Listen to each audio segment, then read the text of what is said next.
I'm Huon Hooke. This is The Real Review, and today we're talking to Liz Silkman, who is the chief winemaker of Silkman Wines, which is a micro-boutique, high-quality label in the Hunter Valley.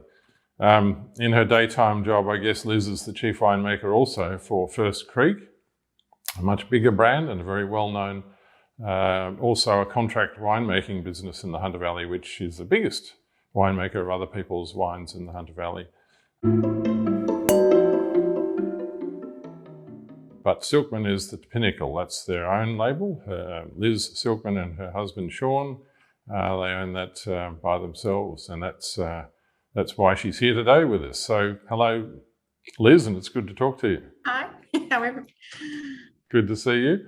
Can you tell us a little bit about Silkman and how that came about, and how you set it apart from the rest of First Creek's operations? Sure. Yeah, as you said, Silkman is just Sean and I. And maybe in 2010, 2011, we're making wines for so many people. But at the end of the day, as a contract winemaker, you ultimately just want the final decision to rest with you. And so we decided that we do our own brand and just do really what the Hunter does, which is Semillon, Chardonnay, Shiraz. And then we tried to reinvigorate, which I think we did quite well at, the old Shiraz Pinot or Pinot Shiraz blend from the Hunter. And Silkman is ultimately a labour of love. It's just, we do it for, I guess I joke, for the right reasons sometimes.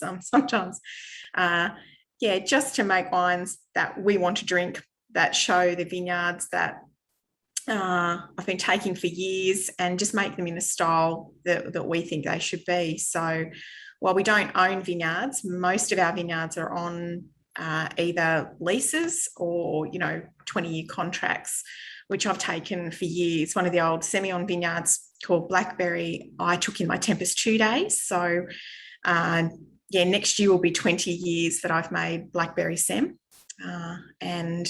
So Silkman just allows us really to make, mainly single vineyard, but really just that top end, and to show what those sites can do. And if there's one thing about all of the wines that you make that sets them apart, what do you think it is? It's the terroir of the Hunter, the suitability of the varieties to the soil, that sort of thing? Yeah, it is. And I think when we look at our wines, it's about,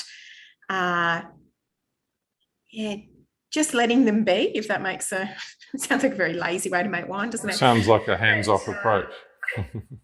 So, for Silkman, we just wanted to show maybe a little bit more of a modern style for the Hunter with Chardonnay, compared to some of those bigger and richer and older style wines that the Hunter does, and does really well and people love. But we wanted to make more of maybe a leaner and more modern style of Chardonnay. With Semillon, we want them to be fruit driven. For years we were tarnished in the Hunter that Sems were battery acid and had to be these really lean and austere things. Whereas I think when you see our young Sems, they are really fruit forward, but also have the ability to age. So it's about picking them at the right time and having that autonomy over those decisions. You've been making wine for quite a long time now, and you've established quite a name for yourself. I wonder if there's any special wines that you hold in high regard that are benchmarks for you, that you inspire you and continue to inspire you. Yeah, I think we had lunch on Friday, and without telling anybody what to bring, all of my crew brought Chardonnay. So I thought that was, I feel like maybe my job was finished there with their education. So we love Chardonnay. When I think of Chardonnays in Australia that I love the Heytesbury. I've always loved Bicknell's Oak Ridge Chardonnays. I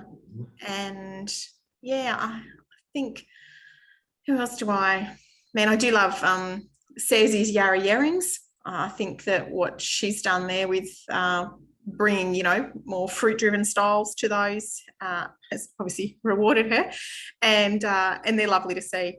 So I think if I had the money, I'd drink Burgundy, but that can't be an everyday thing, can it?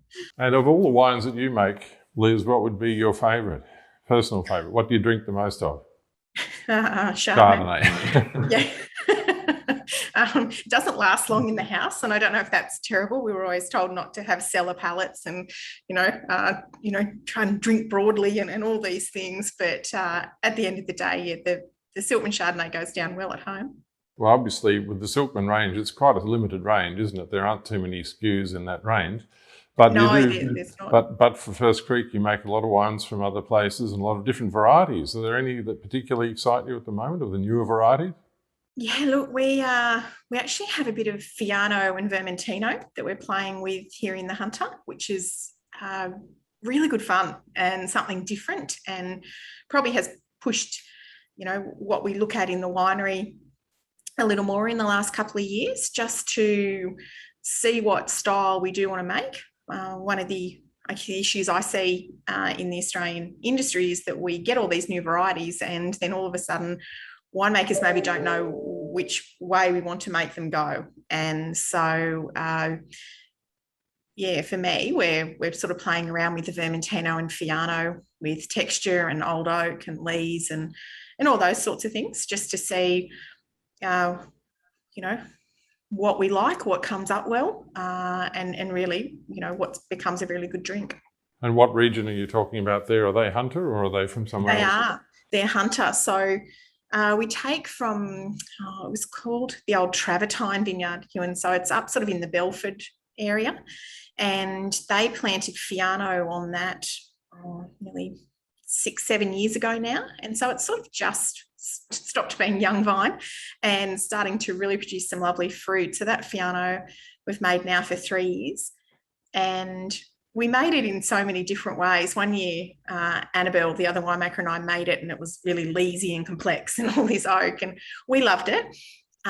Maybe didn't go down so well with our sales and marketing guys, so we had to tone it down a bit. But yeah, we sort of had a great deal of fun with it. And so both that and the Vermentino are from the Hunter. We've been talking to Liz Silkman, Chief Winemaker at Silkman Wines, a micro-boutique brand from the Hunter Valley and one of the great winemakers of the Hunter. Thanks for your time, Liz. It's been a pleasure talking to you. Thanks for having me, Huon.